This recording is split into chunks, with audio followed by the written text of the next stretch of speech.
dhirigelintaadu barya badan baan maqnahay dhirigelintaadu bari booqasho ku tagay dhirigelintaadu boramana soo maray dhirigelintaadu bu'aad ku dabaldegay dhirigelintaadu warta nabadan barqaaniya dhirigelintaadu ballankiina kama bixin dhirigelintaadu baxsanay baby dhirigelintaadu ina lidhabaadi raaci laymoodiye burxakaba baalmaray laymoodiye.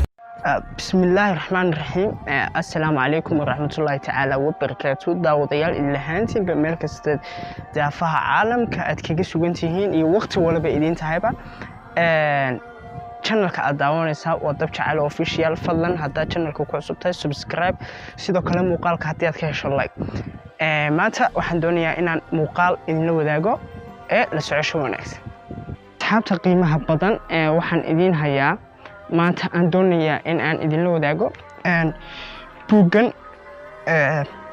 waxa la yiraahdaa maare noloshaada la yiraahdaa how to manage your life. waxaan doonayaa buuggan ruuxaantii inta aanan idinka idinla soo wadaagin oo aanan idin soo bandhigin in aan idinla wadaago xogta buuggan waxaan sameeyay in aan buuggan dhamaystay marka sida la ajligeed waxaan doonayaa in aan buuggan waxa weeyaan 79 buu ka kooban yahay page. waxaan doonayaa inaan 79 kaaba intii muhiima aniga way anfacay shakhsiyan intii muhiima oo aan u malaynayo filayana in idinka dhamaantiinba ay idin wada anfici doonto in aan idin la wadaago ayaan doonayaa. runaantii channelka si aad ula socoto buuggan oo noqon doona xilqado taxane ah isla marhaanta si aad ula socoto buuggan fadlan channelku waa Dab-jacayl official.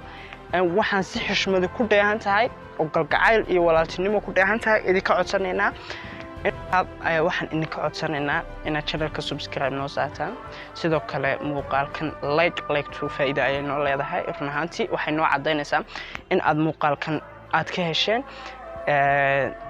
waxaan rajaynayaa inay ila socon doontaan barnaamijyo xiiso badan oo runaantii aan u malaynayo inay raali gelin doonaan hadday noqoto entertainment hadday noqoto in aan wax nagu soo kordhino oo how to manage your life kan oo kale ayaad nala socon doontaane. kaameradana waxay ka caawiyeen salaanko aad iyo aad baa mahadsantihiin isla socod wanaagsan.